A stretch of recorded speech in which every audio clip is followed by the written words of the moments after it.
Hello guys, welcome back to our YouTube channel CGC arts and commerce पर by the way. मेरा नाम अमित कुमार साव और आप सभी लोग का हमारे चैनल में बहुत बहुत स्वागत है। सो गाइस, आज हम डिस्कस करने वाले हैं mystery of the missing cap का summary.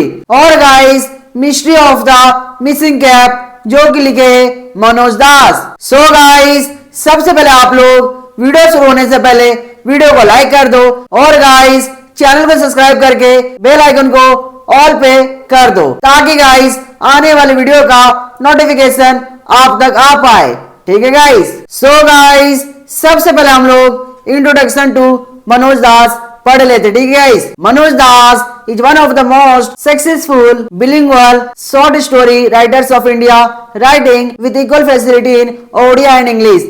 He has also written children's tales, fantasies, a books on Sri Aurobindo and a novel Cyclones. He teaches at the Sri Aurobindo International Center of Education, Pondicherry, and edits a cultural monthly, The Heritage. इसका मतलब है guys, Manoj दास भारत के सबसे द्विभाषी लघु कथा लेखकों में से एक है जो ओडिया और अंग्रेजी दोनों भाषाओं में समान दक्षता के साथ लिखते हैं।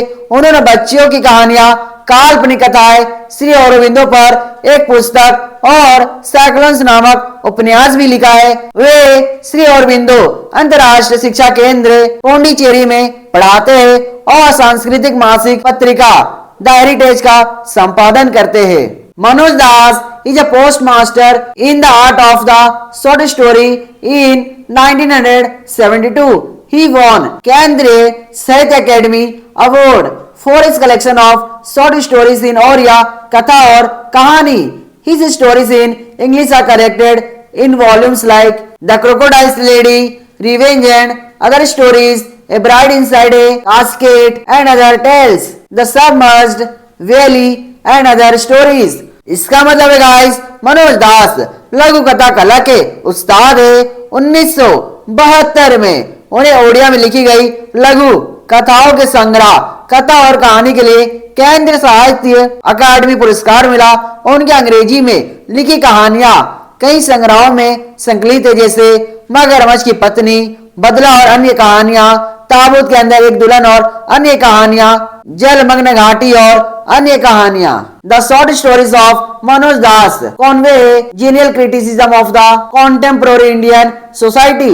दे एक्सपोज इन द रूरल और semi urban setting a wide range of characters such as eager children, proud youth, old cranks, egoistic officer, shrewd politicians, and so on. The writer displays a keen insight into the behavior pattern of each character, portraying it with subtle humor and gentle satire.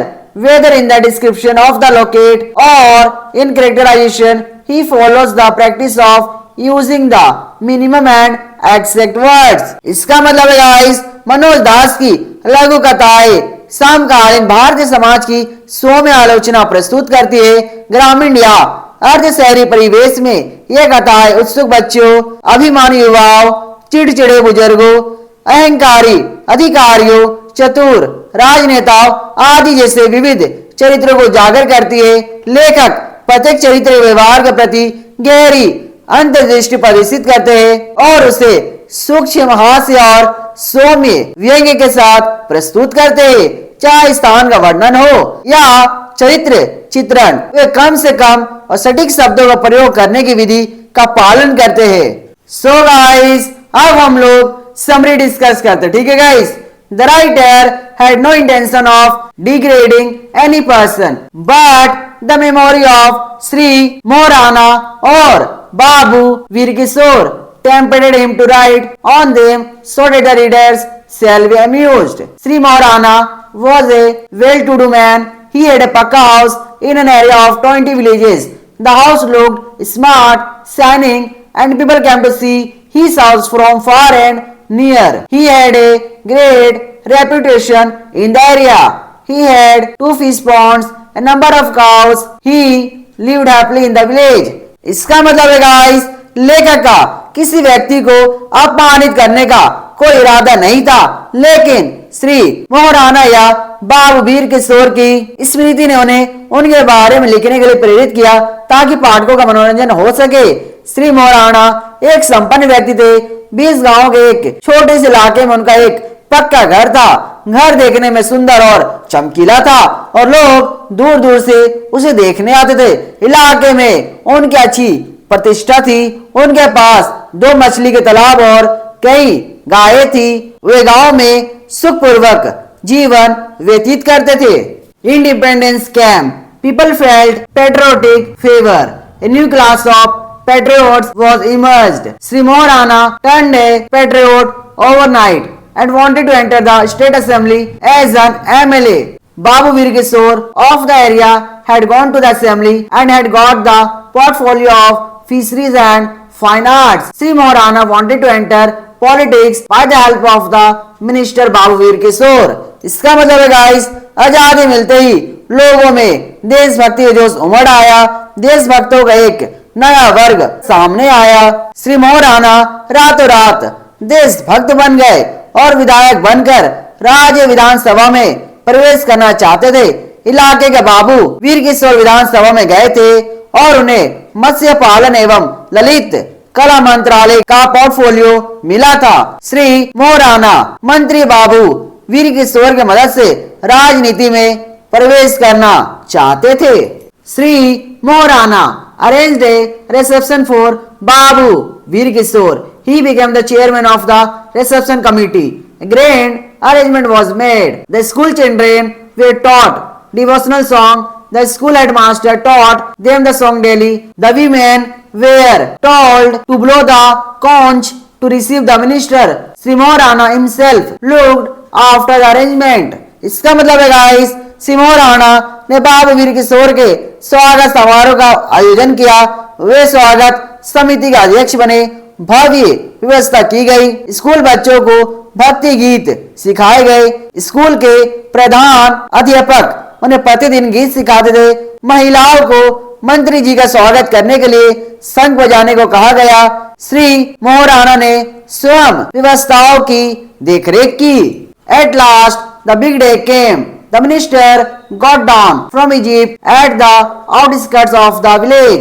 Sri Morana garlanded him. He was led to Mr. Morana's house in a big procession. Hundreds applauded and shouted, "Babu Veer Kishore ki jai, Bharat Mata ki jai." The minister put his hand on Sri Morana and moved slowly. People shouted slogans. Children walked parallel to the minister. इसका मतलब है guys, अंततः वह बड़ा दिन आ ही गया। मंत्री जी गांव के बाहरी इलाके में अपने जीप से उतरे। श्री मोराना ने उन्हें पुष्प माला पहनाई। एक भव्य जुलूस के साथ उन्हें श्री मोराना के घर ले जाया गया। सैकड़ों लोगों ने तालियां बजाई और बाबू वीर किशोर की जय, भारत माता की जय के नारे लगाए। मंत्री जी ने श्री मोराना पर हाथ रखा और धीरे धीरे आगे बढ़े। लोग नारे लगा रहे थे। बच्चे मंत्री जी के साथ साथ चल रहे थे। They reached at Morana's house. He treated them tender coconut juice, followed by the most luxurious lunch with about 20 dishes. After eating, the minister went to a cabin specially prepared for him. Others waited outside. इसका मतलब है guys, वे मोराना के घर पहुंचे। उन्होंने उन्हें ताजा नारियल का रस पिलाया, जिसके बाद लगभग 20 व्यंजनों वाला एक शानदार दोपहर का भोजन परोसा गया। भोजन करने के बाद मंत्री जी उनके लिए विशेष रूप से तैयार किए गए एक केबिन में चले गए। बाकी लोग बाहर इंतजार कर रहे थे। The rider was curious about the minister in the villages. Nobody had seen a minister earlier, so it was a great excitement for them. The rider wanted to see how the minister was sleeping. He slowly came to the window at the rear side of the house. इसका मतलब है guys, लेखक को मंत्री के बारे में जानने की उत्सुकता थी। गांव में किसी ने भी पहले कभी मंत्री को नहीं देखा था, इसलिए यह उनके लिए बहुत उत्साहजनक था। लेखक यह देखना चाहता था कि मंत्री कैसे सो रहे हैं। वह धीरे धीरे घर के पिछले हिस्से की खिड़की के पास आया। The writer stood near the minister's window and looked inside. The minister was snoring. He could not believe it. His cap on the table nearby. In the meantime, Sri Maharana's pet monkey Jhandu Cam picked up the cap and disappeared into the grove. The rider stood there for some time and returned. The minister woke up, searched for his cap. There was a thorough search for it. People searched it everywhere. As it was not found, they said it was a deep-rooted conspiracy. इसका मतलब है guys, लेखक मंत्री खिड़की के पास खड़ा होकर अंदर देखने लगा। मंत्री खराटे ले रहा था, उन्हें यकीन नहीं हो रहा था। उनकी टोपी पास ही मेज पर रखी थी। इसी बीच श्री महाराणा का पालतू बंदर झंडू आया, टोपी उठाई और बगीचे में गायब हो गया। लेखक कुछ देर वहीं खड़ा रहा और फिर लौट आया। मंत्री जी जागे और अपनी टोपी ढूंढने लगे। उसकी अच्छी तरह से तलाश की गई, हर जगह लोगों ने उसे ढूंढा। जब टोपी नहीं मिली तो सब ने कहा कि यह एक गहरी साजिश है। Maharana was trembling with fear. The rider went near him and told secretly that Jhandu had taken minister's cap. He looked all round and said, "Don't tell it to any. I will give you a prize." Then the rider went to play with his friends. They were talking on the missing of minister's cap. One of them said, "The police must arrest the thief and hang him." Another said, "All must be imprisoned." इसका मतलब है guys, Maharana डर से कांप रहा था। लेखक उसके पास गया और चुपके से बताया कि झंडू ने मंत्री की टोपी चुरा ली है। महाराणा घबरा गया और बोला, किसी को मत बताना, मैं तुम्हें इनाम दूंगा। फिर लेखक अपने दोस्तों के साथ खेलने चला गया। वे मंत्री की टोपी के गायब होने के बारे में बातें कर रहे थे। उनमें से एक ने कहा, पुलिस को चोर को गिरफ्तार करके सौंप देना चाहिए। दूसरे ने कहा, सबको जेल में ढाल देना चाहिए। All looked sad because the minister's cap was stolen, but the situation changed. After some time, Sri Maharana told something in the minister's ear. They both come to the reception ground happily. 5,000 people had gathered near the stage. The minister occupied a decorative chair. Sri Maharana's niece, a high school educated girl, garlanded the minister. The public applauded the chorus song, "Oh mighty minister," and danced in Kirtan style. इसका मतलब है guys, सब दुखी दिख रहे थे क्योंकि मंत्री जी की टोपी चोरी हो गई थी। लेकिन कुछ समय बाद स्थिति बदल गई। श्री महाराणा ने मंत्री जी के कान में कुछ कहा। दोनों प्रसन्नता पूर्वक स्वागत स्थल पर आए। मंच के पास 5,000 लोग जमा थे। मंत्री जी एक सजी हुई कुर्सी पर बैठे। श्री महाराणा की भतीजी, जो हाई स्कूल तक पढ़ी लिखी थी, ने मंत्री जी को माला पहनाई। जनता ने तालियां बजाई। गायकों ने "ए महान मंत्री जी" गीत गाया और कीर्तन शैली में नृत्य किया। Shri Maharana, as the chairman of the reception committee, stood up to give a welcome speech.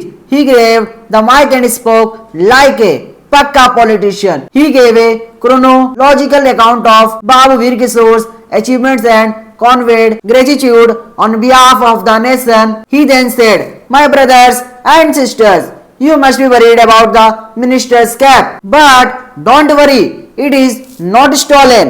इसका मतलब है गाइस, स्वागत समिति के अध्यक्ष श्री महाराणा स्वागत भाषण देने के लिए खड़े हुए।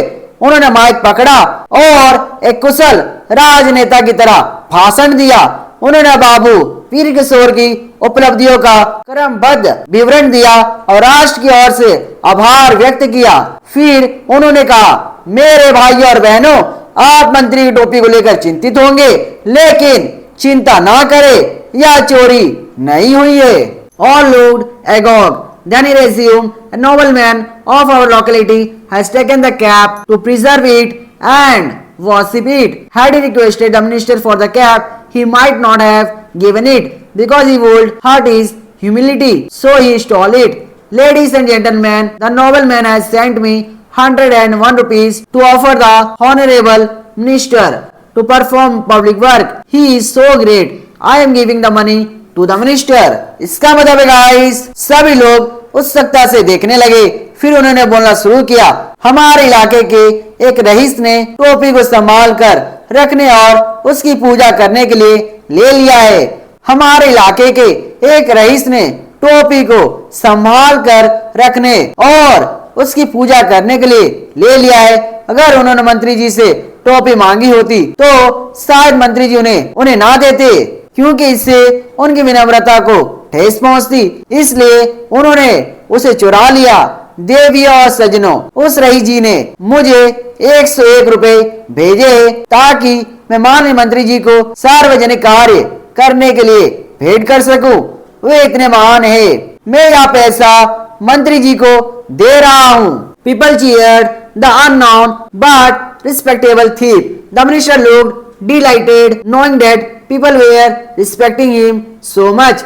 That night, all the respectable people of the area partook of the dinner arranged by the reception committee. Sri Maharana looked unhappy because he had to pay 101 rupees for Jandu's wickedness. Besides, he never told a lie. Today, he told a white lie to manage the situation. He could not look at the face of the writer. इसका मतलब है guys, लोगों ने उस अनजान लेकिन सम्मानित चोर का जय जयकार किया। मंत्री जी यह देखकर प्रसन्न हुए कि लोग उनका इतना सम्मान कर रहे हैं। उस रात इलाके के सभी सम्मानित लोगों ने स्वागत समिति द्वारा आयोजित भोज में भाग लिया। श्री महाराणा दुखी लग रहे थे क्योंकि उन्हें झंडू की दुष्टता के लिए 101 रुपए चुकाने पड़े थे। वैसे तो वे कभी झूठ नहीं बोलते थे, आज उन्होंने स्थिति को संभालने के लिए एक छोटा सा झूठ बोला। वे लेखक के चेहरे की ओर नहीं देख पा रहे थे। The time for ministers departure came, he was served with a glass of sweetened curd. While sipping, he said, "People love me very much. Today they took my cap. Tomorrow they will take all my clothes and I will go naked. I like it. That is the price of love." इसका मतलब है guys, मंत्री जी के जाने का समय आ गया। उन्हें मीठा दही दिया गया। दही पीते हुए उन्होंने कहा, लोग मुझसे बहुत प्यार करते हैं। आज तो उन्होंने मेरी टोपी उतार ली, कल वे मेरे सारे कपड़े उतार लेंगे और मैं लंगा हो जाऊंगा। मुझे यह अच्छा लगता है, यही प्यार की कीमत है। The minister came to the rear veranda to wash his mouth. Sri Maharana followed him. At that time, Jhandu came playing with minister's cap. He had been in Sri Maharana's family since birth. His father wanted to kill him, his mother, and he hid in Maharana's house. His servants killed his mother, but Maharana took pity on the small monkey child, kept it in his household, named it as Jhandu. Later it played mischief with all, turned a half domesticated monkey. इसका मतलब है guys, मंत्री जी मुंह धोने के लिए पीछे वाले बरामदे में आए। श्री महाराणा उनके पीछे पीछे गए। उसी समय झंडू मंत्री जी की टोपी से खेलते हुए वहां आ गया। वह जन्म से ही श्री महाराणा के परिवार का हिस्सा था। उसके पिता उसे मारना चाहते थे। उसकी माँ और वह महाराणा के घर में छिप गए। उनके नौकरों ने उसकी माँ को मार डाला, लेकिन महाराणा को उस छोटे बंदर के बच्चे पर दया आ गई। उन्होंने उसे अपने घर में रख लिया और उसका नाम झंडू रख दिया। बाद में वह सबके साथ शरारत करने लगा और आधा पालतू बंदर बन गया। झंडू came and sat near the minister and gave him the cap. The minister saw it and asked astonishingly, "Isn't this one the very cap taken away by the nobleman?" Sri Maharana seemed to be collapsing and said, "Yes, this is the nobleman." इसका मतलब है guys, झंडू आकर मंत्री जी के पास बैठ गया और उसे टोपी दे दी। मंत्री ने उसे देखा और आश्चर्य से पूछा, क्या यह वही टोपी नहीं है जो उस रईस ने छीन ली थी? श्री महाराणा मानो गिर पड़ा और बोला, जी हाँ, यही वह रईस है। Shri Maharana was found weeping. Babu Veer Kishore wept too. The jeep was ready. He went away. Sri Maharana's political dream ended there. Babu Veer Kishore left politics. Jhandu changed their course of lives. इसका मतलब है guys, Shri Maharana रोते हुए पाए गए। बाबू वीर किशोर भी रो रहे थे। जीप तैयार थी, वे चले गए। श्री महाराणा का राजनीतिक सपना वहीं खत्म हो गया। बाबू वीर किशोर ने राजनीति छोड़ दी, झंडू ने उनके जीवन की दिशा बदल दी। सो गाइस, आज के लिए इतनी। अगर ये वीडियो आपको अच्छा लगा हो तो वीडियो को लाइक करना, चैनल को सब्सक्राइब करना और अपने दोस्तों को शेयर करना। ठीक है गाइस, जय हिंद, जय भारत।